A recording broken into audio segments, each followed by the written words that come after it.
Now, it's a quiet day today, which is good because I wanted to talk to both you boys about this because at the moment on Netflix, there's a Vinnie Jones documentary. And if you haven't seen it, and if you don't know who Vinnie Jones is, this is going back to the 80s and talking about how he was like the hard man of football, the bad tackles that went in, the imitation tactics that went with it. And the reason I want to talk to you both about it, particularly Stevie, is that Wimbledon and Vinnie Jones' biggest claim was beating your boys in the FA Cup final. Yep. We've talked about this before, and you've talked about all this intimidation is just nonsense. But there's got to be a part of it, Stevie, going into a match like that where you know their aim is to kick you off the park, that gets into your head a bit. Well, see, here's the problem. Here's why a certain level of player doesn't get intimidated by somebody like Vinnie. Right. Because they can see it coming. Yeah. It's players... Look, this is the FA Cup final. Right. This has been the first 2 seconds where Jones called it, that he was going to do this to McMahon. Nowadays, it's a red card straight off the bat. Yeah. Right. You see how McMahon rode that challenge, though? Right. So basically... proper footballers understand that, and so you see that challenge there, you see how McMahon rode it. So before he gets hit, he knows it's coming, and he's already off the ground. He's got none of his body's touching the ground. That's where the trouble starts, when you start breaking ankles, breaking legs, all that kind of stuff. So McMahon's rode that challenge, and Vinnie also knows now he can't do that again, because he's already done it. Because he would do it, and people like Vinnie would do it every single game at least once. And if they didn't get booked and got away with it like that, they were like, OK, I need to watch, particularly in a cup final.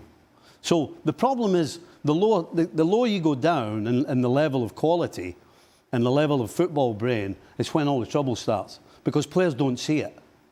You know, you'll hear us talking about, well, if you stand off this guy and let him play, then he'll hurt you. But when you don't stand off him, he can't hurt you. And that's a different level of player. You know, people like Zidane, I'm talking about the best. People like Jan Moby that I played with. It didn't matter how much or short a time they had on the ball or little space, they still saw the pass quick enough and they still got the pass off before anybody would get near them. So when Vinnie's going around doing that, because you could, as you said, he never even got booked, you were allowed to do that then. But the better players, like you see how McMahon rides the challenge. The better players know it's coming. And it's not that you can get out the way completely, but you can get out the way enough that you don't get hurt. And McMahon never got hurt. He got up and played on. So mentally, does that change things at all? As you say, you know these tackles are going to come. You have to change your style of play at all? No, well, Vinnie's the only one that has to change there. Right. That's the thing. So when Vinnie's trying to do you, yes, he's got to make sure that he doesn't get sent off, and it actually hurts you, so that it actually does affect the way you play the rest of the game. But a proper player like McMahon, he now realises that Vinnie can't do that again. Because if Vinnie does that again, he probably would have got sent off. As I said, you always got one. So if it wasn't intimidation, how did they beat you? Well, they beat us because we actually scored. We went 1 up, and the referee called it back because he didn't play advantage. They had one free kick in 90 minutes, and they scored with a header, and we went at our best and didn't really create too much. And at that time, Wimbledon was sitting 6th in the First Division, which is now the Premier League. So it wasn't like this was a bunch of farmers from down the road who were thrown together and played against us. They were sitting 6th in the old First Division, which is now the Premier League. So they weren't any mugs. And Vinnie, in terms of being a football player, what he did a fantastic job for Wimbledon and all the teams he played for, because he was wholehearted, he laid into people, he put people off, and he would win the ball back and give it to others to go and play. I'm friendly with Vinnie, and I learned how to know him better. I played the first game with Chelsea against Wimbledon at home, and we lost 4-2. And I remember, him talking a lot. I remember being on the touch on the goal line, trying to save the goal, and somebody came and instead of taking the ball, headbutt me, and I had a bump like that, and they scored the goal. And Vinnie came to me and say, "Welcome to England, Frankie," or maybe he said Frenchie. I don't know what he said, but I started to like him because I followed him, and as Stevie said, you could see him coming. You could anticipate, and that wasn't really an issue. He was trying to intimidate you, and I remember, like, maybe 7 months after, we played semi-final of the FA Cup at Highbury, and he played in the middle. He couldn't touch the ball. And he said after his career, he said, that was the worst game ever. I was running after Zola, Di Matteo. We knew him. We learned how to deal with those players.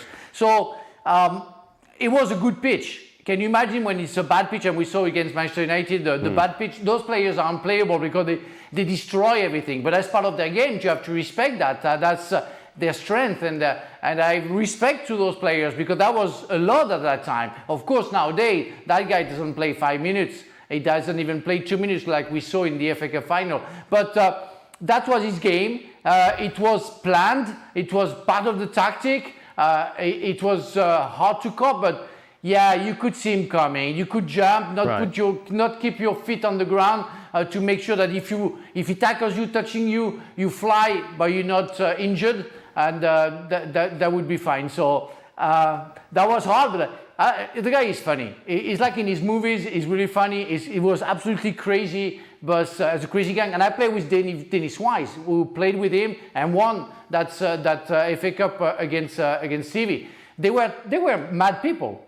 They were bad people down the street. They were bad people on the field. They were just bad people. But at the end of the day, when you know him better, you respect them because they're good guys at the end of the day. There's not a player that played with any team with any who didn't love him. Because he got everybody going. Constantly. Not just in games, but in training. And he was the guy that got everybody going and wound everybody up. Yeah. He was the one that was doing all the shouting and all the talking. Now, what's interesting, obviously the documentary focused on Jones, but he wasn't an anomaly. This was very much football back in the day. There was a few of them. And what's really interesting is when you speak, we were speaking to Santi when we were in New York, to Jurgen Klinsmann as well, talking about the greatest of all time. And obviously Messi and Ronaldo are in that conversation, but they're saying, but it's a different sport. It's different now compared to Maradona and Pele, what they had to face, the challenges that they had to face. And it is true, and it's completely, it is black and white. Yeah.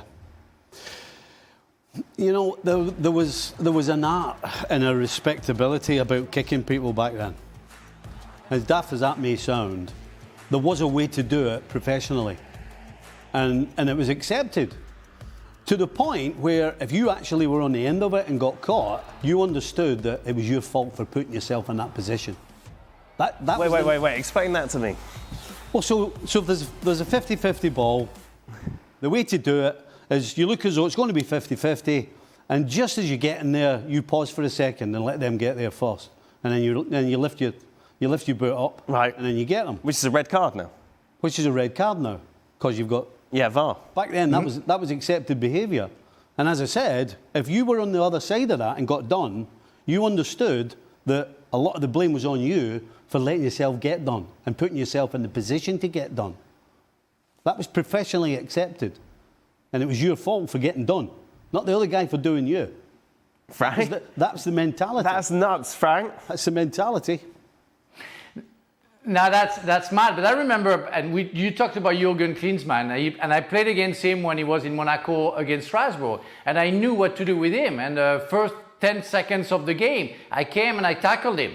And I say, it's going to be like that for 90 minutes, be ready. I would have played against Mbappe right now, or Messi. I knew how to do it with our football. I knew that nowadays you cannot do that, of course, and it's better. It's better. It protects players and everything. I remember Maradona breaking his leg with I think it was his name is Goicoechea, I think something like that, when the guy tackled him from behind. Spain. That was awful. We saw Pele getting injured in '66, not winning in third World Cup because of an injury. Those guys weren't protected. It's why for me they are the GOATs of football, because they had to be nasty as well. I remember playing with Zidane. I can tell you, you play with Zidane or you play against Cantona, you can come to him. They're ready for you. They're going to elbow you. Play against Alan Shearer. My nose, remember that. Yes. That's what it is. That was part of the game. And we enjoyed it because that was a real fight. I remember David Batty and Dennis Wise, Chelsea, Newcastle. They ended up in blood, kicking each other, fighting, and finishing the game and hugging each other. That was English football. That's why I love the English football. I wasn't ready for that. I had to learn. But the only games that I was watching was the FA Cup final. So I saw everything, Stevie, blah, blah, blah. They were amazing people. They were warriors. They were fighters. It's why I love the English football, because that was insanely interesting and so fast. So it changed, and maybe for the best, for the players, for their health. But in terms of suspense, in terms of physical aspect of the game, we lost almost everything. I played with a guy called Graham Souness, who was one of the greatest players, who was one of the nastiest, a guy that nobody wanted anything to do with because of his reputation, but everybody respected him big time. Right. And I didn't think there was anybody that I'd rather not face than him, until I heard them. I can't remember exactly what it was on, but he was talking about an Argentinian called Daniel Passarella, centre-back. And he went, I was having nothing to do with him. Really? And I thought, wow, how hard and nasty was this guy if Graham didn't want anything to do with him. You never got sent off though, Stevie, yeah? Nope. So have we got, what challenge do we have here? I think we got a photo of you back in the day, Stevie, making a challenge. Let's take a look at who this is. Yeah, this is against. There you go. Look at the face. Take that. It was coloured. I don't know why they put that in black and white. Yeah. That's another one. Yeah, the first one's classic. Yeah. That's exactly what I described. That's exactly what you were saying, yeah. You get there just after the guy you're going up against. Because you don't... See, here's the thing, particularly when you played in Europe then. So that challenge, the first one you showed there, I'm saying is a classic. Yes. Excuse me. I guarantee that's a European game. And so you had the mentality. You didn't... See, when you're playing in the domestic league, if you're playing against Vinnie, you know what Vinnie's going to be trying to do, and you know what he does. And, yes. You know, Frank knows he's going to have to look out for Shearer's elbows. So you know what's in front of you. So when you're going for a challenge, as you're running, you're figuring out, who is it? Yeah. Where are you? Can you do them? Can you not? Are you going to get away with it? When you're in Europe, you don't know who you're playing against. And so you can't take a chance. So I had no idea what that guy was going to do. But I'd already decided, on top of it, and so that was it. The refereeing was different. So English club weren't ready on top of it. They were good, but the referee were stricter in the rest of Europe. So if you played against Juventus, like we saw the picture, and you had a French ref, on a tackle like that, a ref could have given you a red card. Where in England, we play on. You know, you play the ball, unlucky. And the problem again with that is that the game's going so fast when you're on the field. It's against Spartak Moscow, by the way. There you go. You're right, yeah. Yeah, I remember it. The game's going so fast on the field that, you know, we would sit here and go, well, you need to know that the referee's different, and you need to know that it's not a usual referee. But that's easier said than done. So in the heat of the moment, a situation arises where, unless I do what I'm going to do, I might get done. Mm-hmm. You really don't have time to go, well, I need to think twice about this because the referee's from France, or, you know what I mean? Yeah. So I remember specifically, I actually remember that. That was at Anfield. Right. And I remember after it happened, I thought, oh, what did I... Right. But it was too late. But you got away with it? I got away with it. Yeah. This Stevie, did you injure a player? Because I played 17 years and I never injured anybody. So did you? Not with a bad tackle. Listen, that guy, I remember the guy getting up and let's just say he had a bit of a limp. Okay. And that affected him for the rest of the game. But I never did that to anybody and hurt them badly. Well, and you kind of explained this, I suppose, a little bit. What struck me watching the Jones documentary and watching clips on YouTube of 80s football, how did everybody not get injured all the time? Because these tackles were horrible, yet it seems that the instinct was to get up and get on with it, and it seemed to work. Well, you just totally run it off. I mean, that was it. You know, Ronnie was the 80s parenting. You got to Ronnie, go, Ronnie, this isn't to go, hey, you run it off, son. Yeah. Go away. Frank, did you injure anyone? You said you didn't know. We saw a challenge here from you on Andrew Cole. Yeah. Oh, a little double swipe. He got out the road a bit. I touched the ball, so that was okay, you know. He saw it coming. It's funny. He saw me coming, but yeah, I played the ball. I tried to intimate him. That's for sure. But I wanted him to make sure that he knew that I was here, and I was fine with that, you know, the tackle. But also you have a Beckham Sheriff over here. It's always it was always a run, but. Yeah, that was okay, because I always tried to play the ball. I was sometimes intense, but on purpose, to make sure that the striker knew I was ready for the fight. But never try, because I respected too much people, football players on top of everybody, and you don't want to injure anybody. It's why I'm fighting for that story that we talked last week about somebody being injured in Brazil, and you should be banned for the time that guys come back. But I always try to make sure that my tackle was hard, but not terrible in a way that you were going to break a leg or injure somebody. It's interesting you said that you were hurt anybody ever. See, here was the thing you particularly when you were playing in friendlies or bounce games or anything, you'll probably have heard people saying, make sure you challenge the way you normally would in a game. You know, when you turn around and say, well, how did people not get injured? Yeah.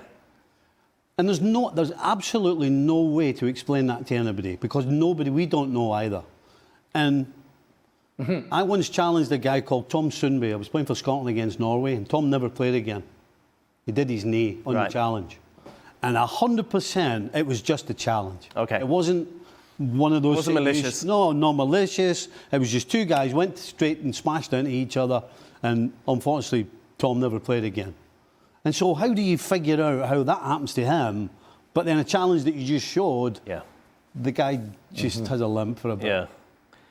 Frank, it's interesting, just off point slightly, we saw you there with Andrew Cole and arguing, and the referee's in the middle of it. Naden brings this up, and he's saying what frustrated him as a player was when the referees were pally with like the big players. Like, you know, it'd be Bex, it would be Giggsy, it would be this sort of thing, that sort of conversation, when you were just very much felt secondary from a man who was supposed to be objective. How did you deal with that? Because you must have seen it. Like, that Manchester United team was so famous, kind of the darlings of England at one time or another, and here you are, a Frenchman coming in. Yeah, that was hard. That's a hard part of the game that we had to suffer from, and especially when you are from abroad and you come and you play against the captain of England and you play against famous players from England, you know that it's a lose-lose situation. So you have to be perfect. You do your tackle, you shut up. If you take a yellow card, you don't say anything, you don't respond to anybody. But you feel it unfair. And it's what happened with me and Alan Shearer when he broke my nose twice, and the ref said play on, and I was bleeding, and I said, how can you say that? You know, that's insane. You know, I don't bleed. I don't lose blood on my arm. You know, that's somebody kicked me, but that's what it is. And especially at the time, I remember Tony Adams, with all due respect, you know, the guy knew that he was the captain of England, and he was pushing Mark Hughes or whoever, Jean-Luc Caviali, control with his chest, and the referee was saying, play on. And there is nothing you can do about that. There is nothing much you can do about that. You know you're going to be punished as soon as you do something like them. So you try to be smarter in a way than the ref. But it happened to me that I had bad words with referee. Yeah. I said one time to a referee to go home. I said, please go home. We're gonna deal better without you. You're putting a mess in the middle of things. Mr. Leboeuf, shut up. I said, I'm not shutting up. You're doing stupid things. You're whistling for nothing. Go home. We're gonna do better. I got a yellow card, of course. But see, when all that stuff goes on, there's all kinds of professional things that kick off from that. So you've got Beckham, all pally-pally with the referee, and the referee... So what you do is, as soon as you see that, you see the referee giving it pally-pally, you're straight over to him going, hey, by the way, well, busy mates with him, are you? I hope you're not going to turn that on us. So then what you're doing is, next time one of your players makes a challenge, you're putting pressure on him to not book you or give a foul against you. So there's all kinds of games going on from the first minute to the last minute. Very good, boys. Thank you very much for indulging me. I suppose we were talking about Vinnie Jones. We have to talk about who had the best Hollywood career, and it's probably Jones, isn't it, over Leboeuf? What's this one, Frank? That's a famous play. That's better. I prefer my picture. Oh, Christophe. Yeah, that was a play called Boing Boing. It was being played like 20 years in Paris, and I had a chance to play that one. I enjoy myself. Oh, my lovely wife. Thank you very much. These are very strange pictures we've chosen here. Good job as a wife, isn't it? Very strange. There you go.